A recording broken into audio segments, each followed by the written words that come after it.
Ça faisait déjà 3 mois que j'avais sorti aucune vidéo.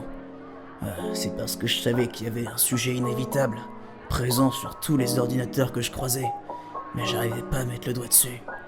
Et alors que je me rendais sur mes mails Outlook pour envoyer un Word et un Excel depuis mon Windows 10, je su, enfin, de quoi j'allais parler. Puis la documentation de Docker m'a gonflé, et j'ai commencé à faire des recherches sur Microsoft, la société de Bill Gates. Je voulais comprendre comment cet empire de la technologie en est arrivé là, avec la seule force de son esprit. Et un père avocat d'affaires. Et une mère professeure et présidente de quelques entreprises et banques. Bref, je voulais comprendre Microsoft.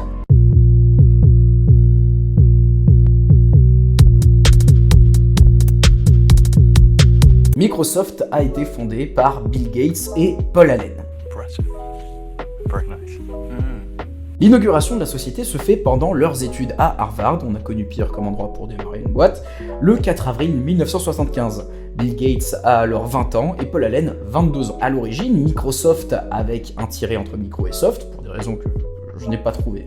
J'ai cherché, j'ai rien trouvé, ne faisait pas du tout des systèmes d'exploitation. En fait, Windows, vous allez voir, c'est venu beaucoup plus tard. À l'origine, ce qu'il faisait, c'était un interpréteur pour le langage BASIC, qui était utilisé sur les ordinateurs Altair 8080 produits par la société NITS, que vous ne connaissez pas du tout, puisqu'ils ont ouvert en 1970 et ils ont fermé en 1980.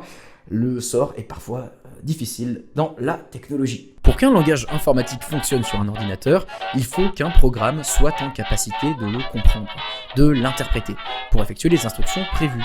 Sauf qu'à l'origine, l'Altair 8080 ne pouvait interpréter que l'assembleur, un langage bien compliqué qui requiert un nombre de lignes conséquent pour des instructions simples, contrairement au BASIC qui est basique du coup.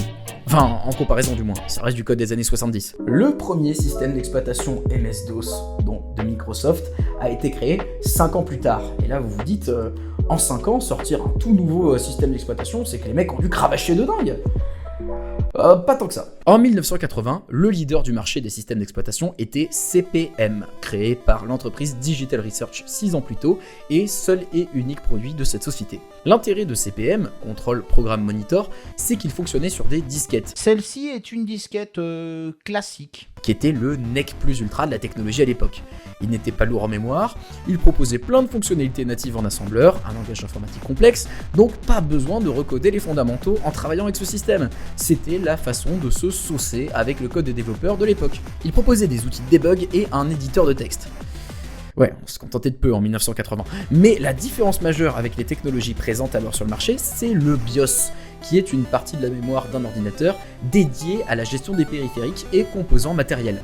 L'avantage de cet ajout, c'est que toute la gestion des équipements se fait de façon centralisée. Donc quand vous changez des composants de votre ordinateur, vous n'avez plus à faire des modifications sur tous vos logiciels. Juste à modifier votre BIOS qui se chargera de tenir le reste des programmes au courant. Bon, une autre différence majeure, c'est aussi que la licence était pas chère. Alors avec un OS aussi puissant qui était vraiment en train de régner en leader sur son époque, comment est-ce que les deux gus de Microsoft, qui n'étaient pas du tout là-dedans, ont réussi à faire le poids? Eh bien, Microsoft travaillait étroitement avec Seattle Computer Products, ou SCP, qui vendait des kits logiciels pour processeurs Intel 8086. Microsoft vendait alors son interpréteur et divers programmes compatibles avec le processeur. Mais SCP avait du mal à rentabiliser, et pour cause, ils n'avaient pas de système d'exploitation dans leur kit, ce qui le rendait pas mal inutile. Une erreur commerciale de SCP qui était en attente puisque Digital Research avait dit qu'ils allaient sortir une version de CP/M pour processeur 8086. Alors pourquoi se faire chier à tout recoder alors que le Symbios allait débarquer sur les machines? Sauf que ça fait 2 ans que le processeur est sorti et il n'y a toujours pas de version de CP/M adaptée. Digital Research ne fait rien. Donc SCP se dit, tant pis, on va faire les choses tout seul, comme des grands, et ils ont demandé à un de leurs employés, Tim Patterson, qui avait alors à peine 22 ans, de faire une alternative à CP/M qui collerait avec le processeur. Voilà, sauf que par alternative, ils entendaient plutôt fais un vieux clone qui pourra coller avec le processeur 8086. Tim s'exécute et fait un clone de CP/M, avec une petite correction de certains bugs, histoire d'être un minimum compétitif, et en utilisant le système de fichiers FAT, File Allocation Table, qui a été créé par Microsoft pour stocker des fichiers dans des disquettes, et qui honnêtement la seule vraie différence avec CP/M. Et pourtant, Tim nie encore à ce jour avoir pompé le logiciel CP/M. Alors là, on reconnaît bien l'ego des développeurs. D'ailleurs, moi-même, je n'ai jamais pris de code sur Stack Overflow. Jamais de la vie. Non, tout a été fait from scratch. Attendez. Je suis un vrai développeur, moi. Oui. Vu le travail de qualité fourni par Tim, il a décidé d'appeler son OS QDOS, pour Quick and Dirty OS, ce qui se traduit littéralement par vite fait mal fait OS. Voilà, ça annonce plutôt la couleur. À la fin de cette même année, IBM commence à chercher un système d'exploitation, puisqu'il veut lancer sa première gamme de PC, et ce que personne ne savait évidemment à l'époque, c'est que ça allait être le contrat du siècle. Les PC d'IBM allaient exploser. Évidemment, il se tourne en premier vers Digital Research pour mettre la star des OS, CP/M, dans leurs ordinateurs. Mais les négociations se passent super mal.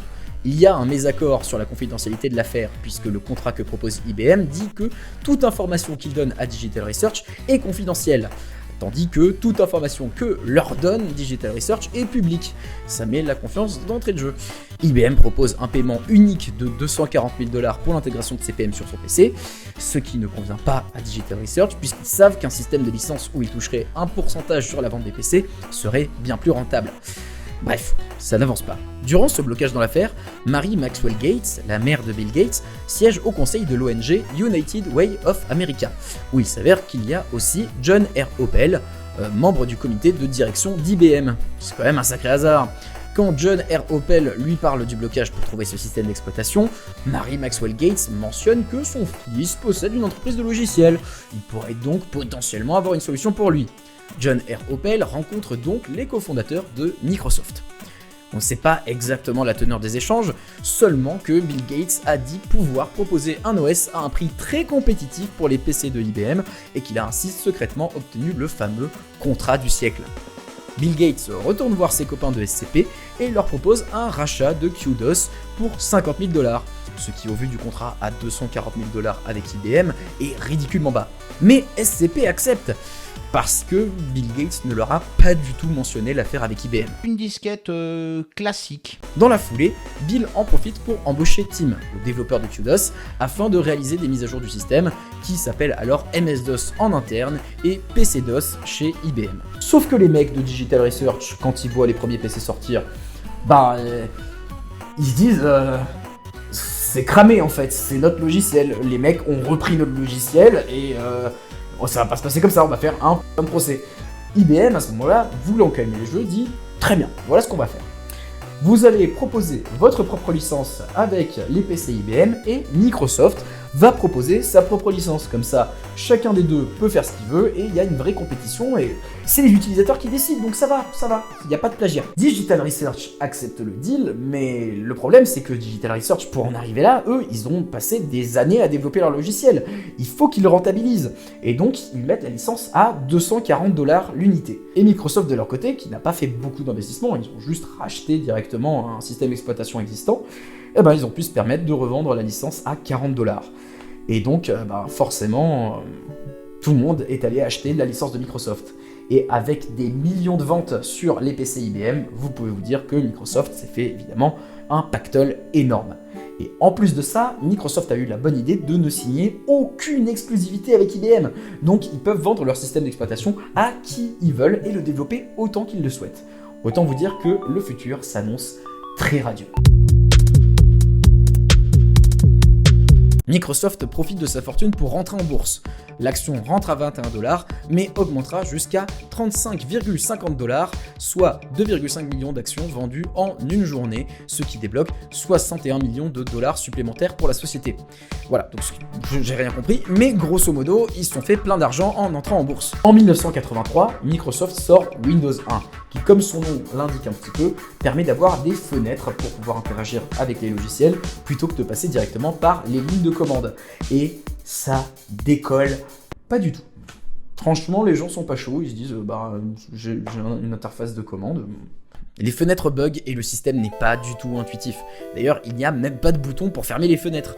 Bon, ça aura quand même permis d'intégrer une première version de la calculatrice, du calendrier, du panneau de configuration, du presse-papier pour coller des trucs, et surtout, de Paint. C'est un échec pour Microsoft, mais ils ne lâchent rien. et ils sortent Windows 2 en 1987 qui permet plein de choses. Les fenêtres sont largement mieux déjà pour commencer, ça fait plaisir, on peut faire plusieurs choses en même temps et ça introduit même le concept de barre des tâches. Et du coup forcément là cette fois-ci tout le monde s'en fout. Tout le monde s'en fout, ça décolle pas non plus, rien. Malgré le désintérêt général, ils sortent des outils bigrement pratiques. La suite Office, avec la première version de Word, Excel et PowerPoint. Mais à ce moment-là, c'était très basique. Word permettait de mettre du texte en gras ou en italique, de changer de police et de taille de caractère. La première version d'Excel permettait déjà de faire des tableaux, certes, mais surtout des graphiques. Autant dire que les gens du marketing venaient de découvrir leur nouvelle passion. La première version de PowerPoint, quant à elle, permettait de faire des slides, évidemment, avec du texte, des graphiques, et vous pouviez même mettre des ronds, des rectangles et des lignes. Autant dire que les gens du commerce venaient de découvrir leur nouvelle passion. En 1990, Microsoft sort Windows 3. Et cette fois-ci, ça fonctionne. Il fallait quand même un moment que ça démarre. Ça y est, c'est le moment. Windows 3, ça commence à partir. Et ils peuvent même se vanter de concurrencer le Macintosh d'Apple, puisque eux aussi proposent des fenêtres très intuitives par rapport à ce qui se faisait à l'époque. C'est l'occasion de reprendre la suite Office développée précédemment et de rouler sur le marché des applications professionnelles. À ce moment-là, le leader était WordPerfect, qui s'était imposé sur le marché depuis à peu près 10 ans et s'est fait balayer par Microsoft Word parce que WordPerfect nécessitait d'utiliser des codes de formatage. Alors que dans Word, il n'y avait pas besoin de savoir programmer, tout était directement dans les fenêtres. C'était donc beaucoup plus attractif pour un utilisateur lambda. Microsoft comprend qu'il y a une carte à jouer avec le monde professionnel et ils sortent Windows NT, qui est vraiment pensé cette fois-ci pour les serveurs informatiques. L'idée est de faciliter la gestion des serveurs grâce à une interface graphique tout en garantissant un bon niveau de sécurité. Et ça décolle! Pas de dingue, jusqu'à ce que carrément ça pleure quand Apache sort 2 ans plus tard et chope tout le marché. Pour vous donner une idée, Apache sera sur 57% des serveurs web en 1999. Malgré ça, Microsoft développe toujours des solutions pour serveurs aujourd'hui parce qu'ils ne lâchent jamais rien. Le 24 août 1995, Microsoft sort Windows 95. Avant ça, les systèmes d'exploitation et les systèmes graphiques étaient toujours séparés sur les machines. Donc ça veut dire que vous pouviez avoir MS-DOS d'un côté, Windows de l'autre, mais ça veut aussi dire que vous pouviez avoir MS-DOS avec un tout autre système graphique ou Windows qui marche avec un autre système d'exploitation que celui de Microsoft. Donc Microsoft s'est dit, autant s'assurer d'être partout. Windows 95 n'est pas un système graphique, c'est un 2 en 1 indissociable, ce qui fait que vous êtes obligé d'installer l'intégralité des produits Microsoft sur votre PC pour qu'ils fonctionnent.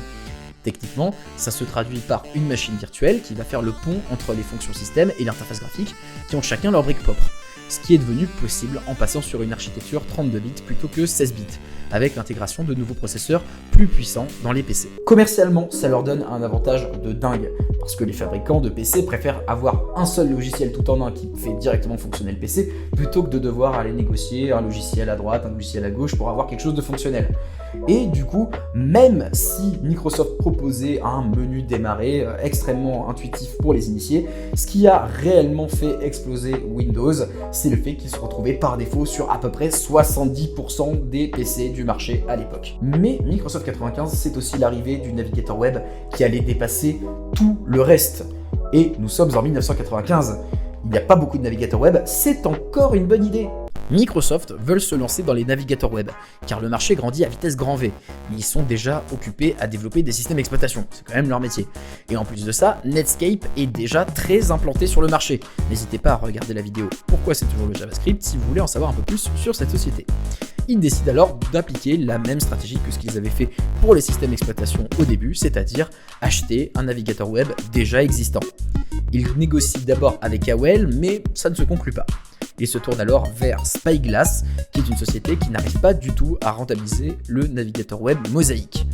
Le deal qu'ils leur proposent est le suivant. Ils versent un montant trimestriel à Spyglass et en plus, ils leur versent un pourcentage des ventes de Mosaic qui s'appellera Internet Explorer. Spyglass accepte, mais ils ne savent pas qu'ils se sont fait douiller en beauté. Parce que vous avez sûrement remarqué que Microsoft n'a jamais vendu Internet Explorer. Une disquette classique. Ils ont toujours vendu Windows qui intègre Internet Explorer gratuitement.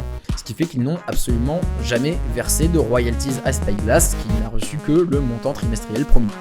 Spyglass s'est rendu compte de la douille après 2 ans, ce qui me semble quand même vachement long. Ça veut dire que pendant 2 ans, les mecs, ils étaient là, c'est bizarre, on a quand même pas reçu de royalties. J'espère qu'ils vont faire ce virement, on l'attend quand même. Et Microsoft leur a donné 8 millions de dollars, histoire de les calmer, parce que c'est vrai qu'ils se sont fait maxidouiller. Le gros avantage du navigateur web de Spyglass, c'est qu'il existait. Franchement, il n'y avait pas vraiment d'autres atouts à mettre en avant, c'est simplement que le navigateur était présent par défaut sur 70% des PC du marché, et surtout qu'à l'époque, les navigateurs web étaient payants. Là, le navigateur web était gratuit, disponible d'entrée de jeu sur son PC, donc il n'y avait même pas besoin de le télécharger, et franchement, c'est juste ça qui a fait qu'il a explosé tous les records. En 1998, Microsoft sort Windows 98, qui va commencer la fameuse tradition de Microsoft de foirer un Windows sur 2. Je vais très peu m'étendre sur cette version de Windows pour une raison simple, c'est qu'ils ont juste un peu amélioré le système de fichiers. Franchement, il y a vraiment que ça à dire sur Windows 98. Mais malgré ça, les utilisateurs se plaignent d'un ralentissement. Allez, Voilà, moteur. dans 30 secondes, on raccorde absolument. Allez, moteur. Allons-y. Moteur. Clap de fin éventuellement. Moteur. Vas-y, Jean-Pierre. Moteur. Allons-y. Moteur. Oh putain, moteur. Ils sortent une seconde édition l'année suivante qui règle les problèmes de lag, mais la majorité des gens restent sur Windows 95 qui avait vraiment séduit le public. En parallèle, Microsoft sort Windows 2000, qui est une nouvelle version de Windows NT, puisqu'il s'agit d'un système pour serveur. Mais comme dit précédemment, Apache roulait sur le marché des systèmes pour serveur à ce moment-là. Le système intégrait surtout une bonne gestion des drivers, donc ce qui permettait d'installer de nouveaux périphériques avec beaucoup plus de simplicité. Ce sera d'ailleurs réutilisé pour les prochaines versions de Windows.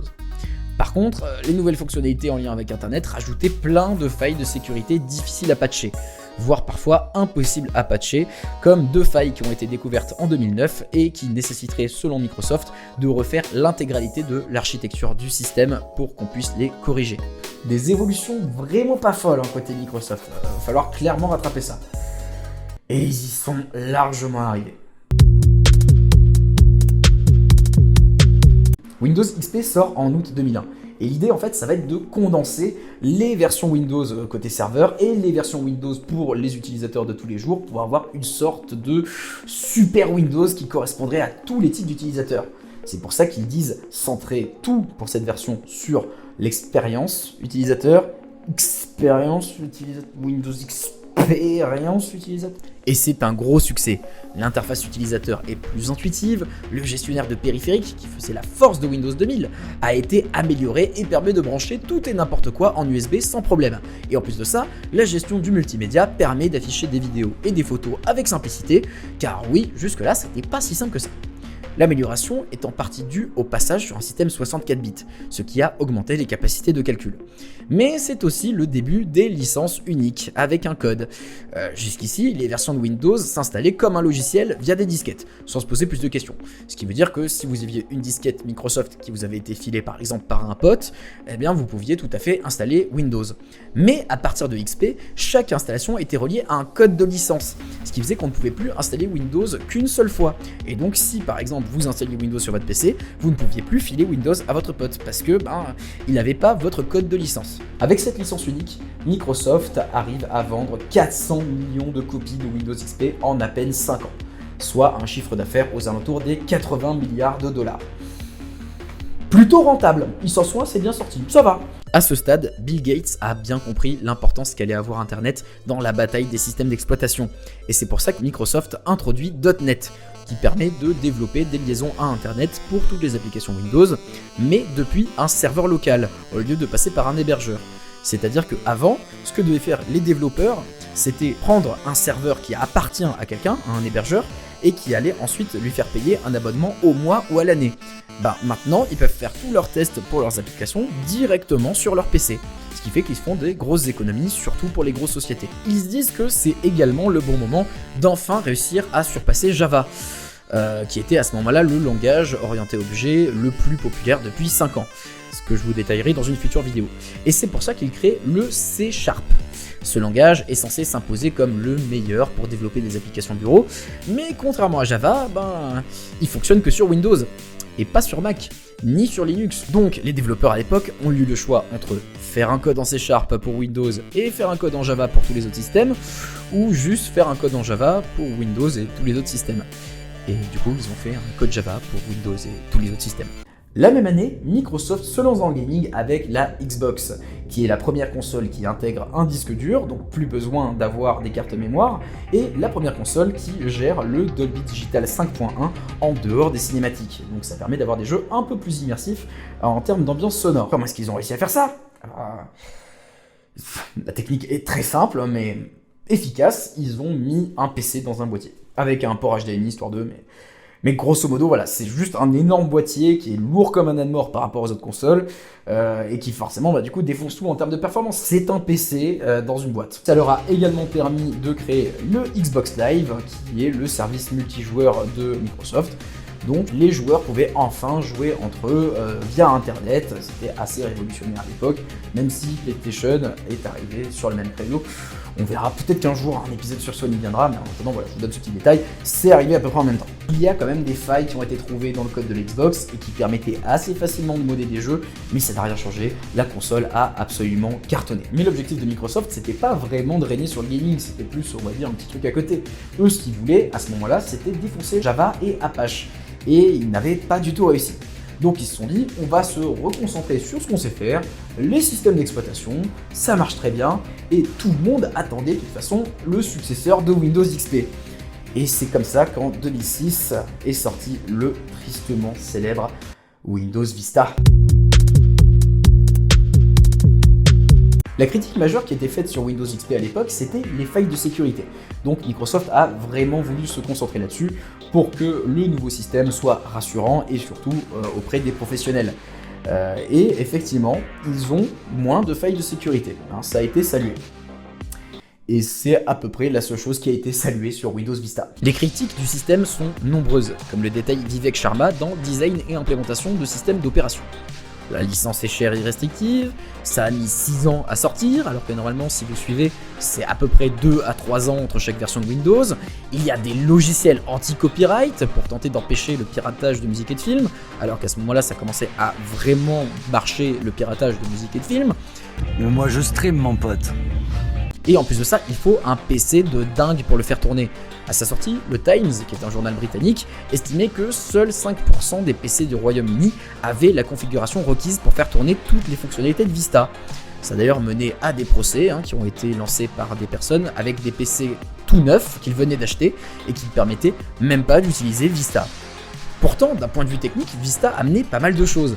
Amélioration du traitement des fichiers audio, meilleure gestion des graphismes qui permet des animations entre les fenêtres par exemple, l'ajout d'une barre de recherche qui affiche en temps réel les résultats plutôt que de devoir taper et appuyer sur Entrée, l'implémentation de l'IPv6 qui améliore et simplifie les fonctionnalités réseau, de meilleurs outils de debug avec des logs plus clairs, le PC ne s'éteint plus dès que vous lui dites mais d'abord il vous prévient s'il y a encore des applications ouvertes et en plus de ça il y a la possibilité de graver des DVD, ce qui est super ironique à un moment où ils étaient en train de lutter activement contre le piratage. Mais bon, c'était en même temps que c'est arrivé et tout plein d'améliorations sur la mémoire et sur la sécurité. J'ai personnellement un très mauvais souvenir de Windows Vista, je me souviens qu'on le détestait tous à ce moment-là, on trouvait tous que c'était nul, on priait pour retourner sur Windows XP, mais avec le recul et en ayant fait des recherches pour cet épisode, en fait j'ai l'impression qu'on était très difficile avec Microsoft et que c'est simplement qu'ils ont été très ambitieux sur leur nouveau système d'exploitation et qu'il fallait en fait des machines de guerre pour les faire tourner ou du moins de très bons PC beaucoup plus chers que la moyenne.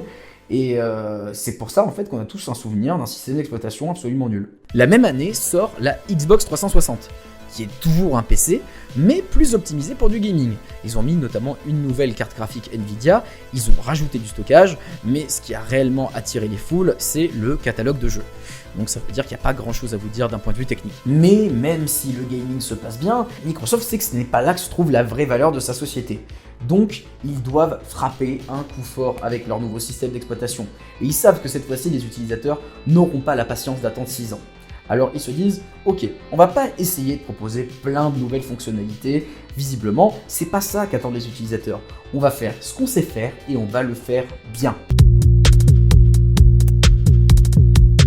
Et c'est ce qu'ils font en 2009 en sortant Windows 7. Cette fois-ci, ils sont vraiment axés sur le confort de l'utilisateur et surtout sur le fait que ça doit au moins pouvoir tourner sur n'importe quel PC qui sortait à l'époque. La gestion des fichiers est améliorée, l'extinction et le démarrage du PC sont rapides, les gens commencent à faire la fête dans les rues, on commence à scander des hymnes Windows 7 devant l'Elysée, les critiques sont dithyrambiques, bref, Microsoft a trouvé sa raison d'être, tout le monde dit qu'ils sont arrivés au sommet de leur art, et effectivement, c'était super bien, Windows 7, franchement, c'était très très cool. Et en plus d'être très cool à utiliser, la configuration minimale requise était la même que Vista 3 ans plus tôt. Et le truc, c'est qu'en 3 ans, c'était devenu beaucoup plus atteignable comme configuration. Donc, Microsoft avait parfaitement réussi son pari.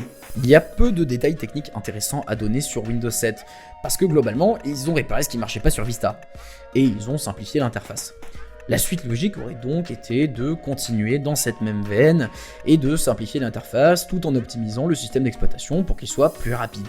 En parallèle, sans le savoir, Microsoft se lançait dans un guêpier.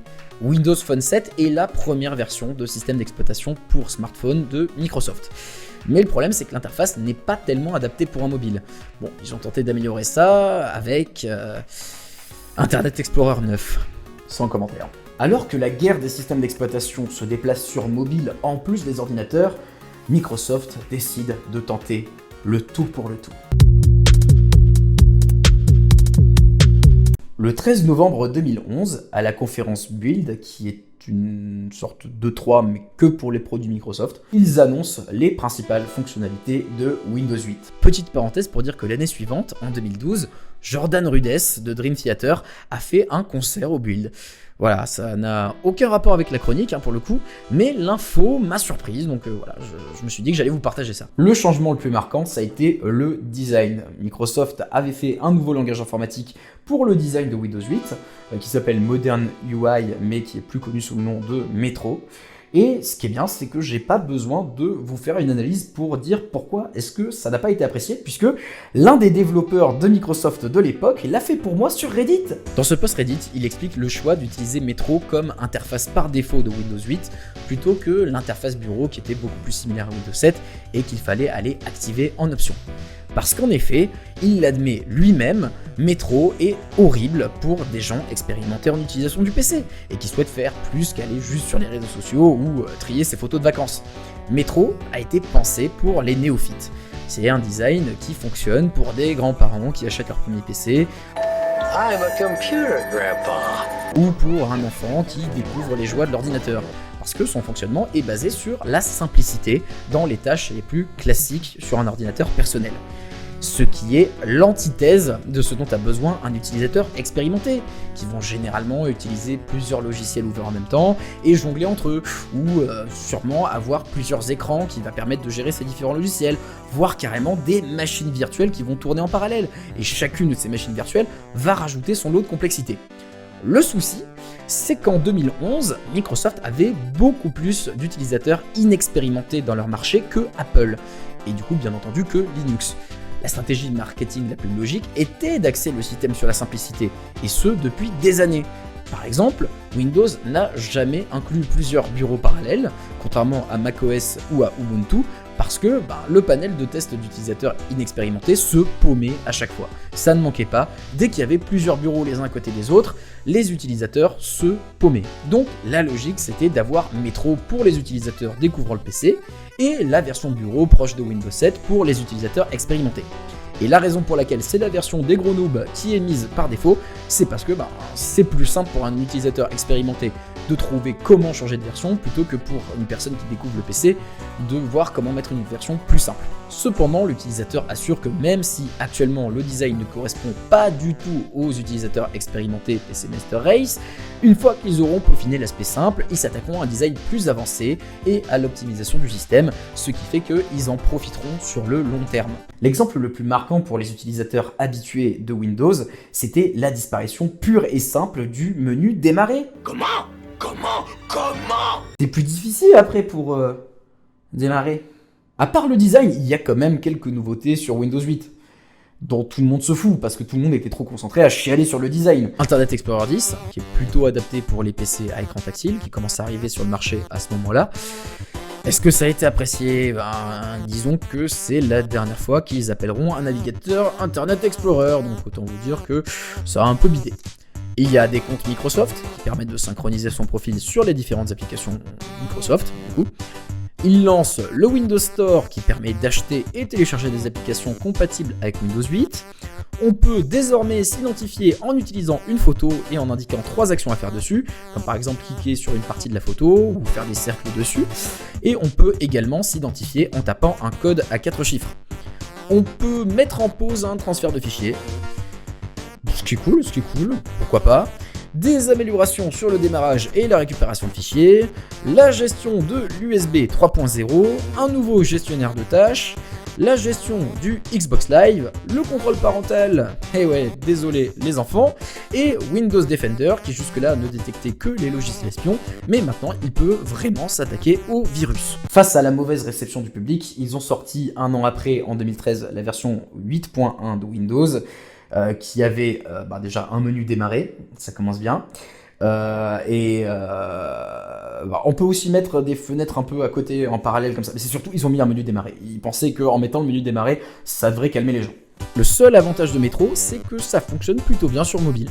Là-dessus, Microsoft s'est plutôt amélioré, effectivement, depuis Windows Phone 7, mais peut-être un peu trop, puisque les téléphones version 7 ne sont pas assez puissants pour télécharger la version 8. Donc, si t'avais un Windows Phone 7, t'es gentil, mais tu vas t'acheter un nouveau portable, bisous. Ils ont sorti une version 8.1 mobile, également, avec Internet Explorer 11. Maigre consolation. Une synchronisation des onglets avec les tablettes et les ordinateurs Windows 8.1, ça c'est plutôt sympa. Et Cortana, l'assistant vocal de Microsoft, c'est-à-dire le Siri de Microsoft, là, qui va malheureusement survivre à cette version. Ils ont sorti la même année Windows Server 2012 R2, qui se base sur la version 8.1 de Windows, avec un joli menu démarrer, et avec des optimisations adaptées pour les serveurs, comme une meilleure gestion des machines virtuelles. Une nouvelle version du PowerShell pour coder plein de trucs, et tout plein de trucs assez sympas, bref vous en foutez, c'est une version serveur, mais de toute façon tout le monde est sur Linux ou sur Apache. Le gros point positif de cette période, c'est la sortie de la Xbox One en novembre 2013, avec 500 Go de mémoire, la possibilité de lire des Blu-ray, la gestion de la 4K, ils reprennent grosso modo l'interface de Windows 8, mais sur télé ça fonctionne plutôt bien, parce que les actions qu'on souhaite effectuer sont des actions simples. Mais c'est toujours pareil, l'année où ils foirent leur système d'exploitation, ils réussissent à sortir une console stylée, mais les consoles stylées, ça n'est pas aussi rentable que les systèmes d'exploitation. Donc Microsoft le sait, ils sont de nouveau sur la sellette, comme ils l'ont été avec Windows Vista, et cette fois-ci, ils se disent, il faut qu'on tape pas seulement un grand coup, mais un coup final.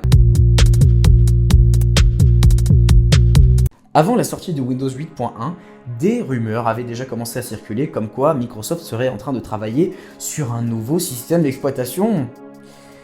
Sachant que c'est leur métier, la prévision est pas...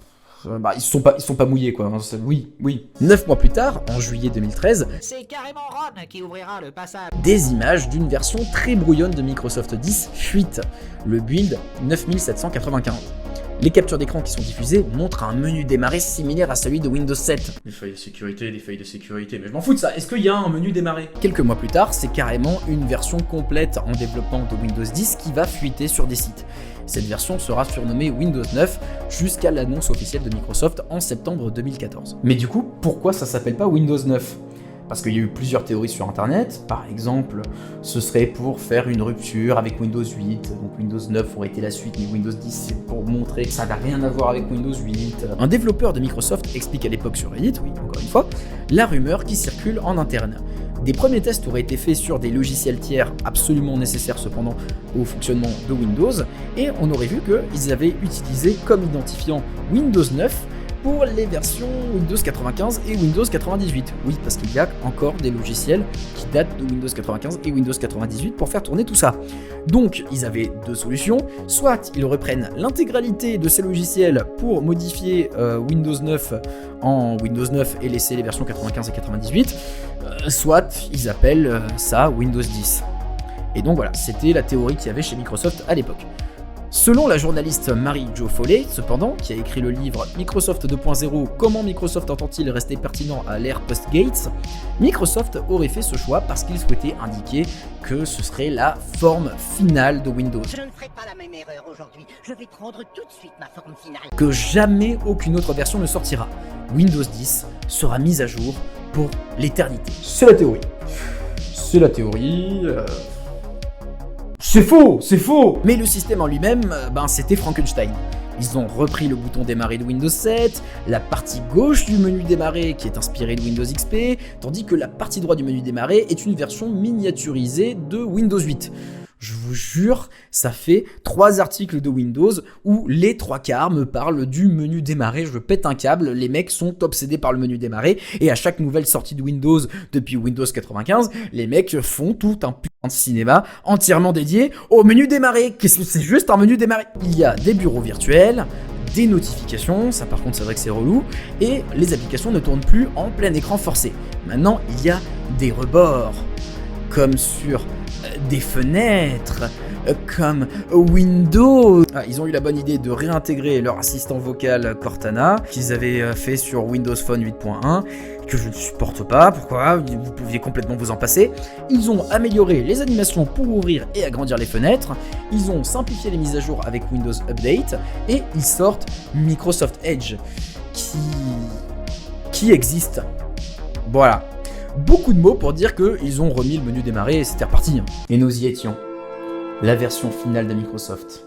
Une version simple à utiliser, que ce soit pour les utilisateurs les plus aguerris ou les débutants, et qui n'avaient de toute façon pas le choix, parce que si vous aviez Windows 7 ou Windows 8 avec les mises à jour automatiques activées, ça vous installait Windows 10 d'entrée de jeu. Donc vous aviez intérêt à l'apprécier. L'accueil a été excellent et beaucoup de personnes, pour ne pas dire l'énorme majorité, considèrent que c'est la meilleure version de Windows qui n'est jamais sortie. Côté gaming, les affaires fonctionnent toujours.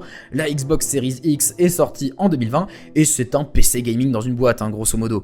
Un processeur 8 cœurs qui permet une énorme capacité de calcul simultané, 16 Go de RAM, une carte graphique qui déchire, un disque dur SSD de 1 Teraoctet, gestion de la 8K pour les gens qui ont beaucoup trop de thunes et qui achètent des télés beaucoup trop bien. Et pour résumer, tout est fait pour faire tourner n'importe quel jeu moderne dans une excellente résolution. Mais le métier de Microsoft, c'est de sortir de nouveaux systèmes d'exploitation et visiblement, ils avaient encore des choses à ajouter. Mais pas sur smartphone, puisque Windows 10 mobile s'arrêtera en 2017.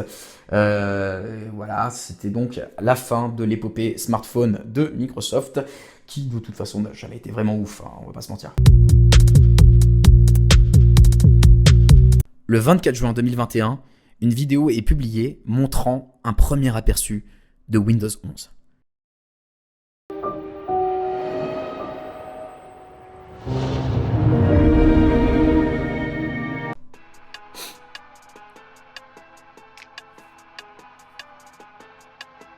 C'est un Mac.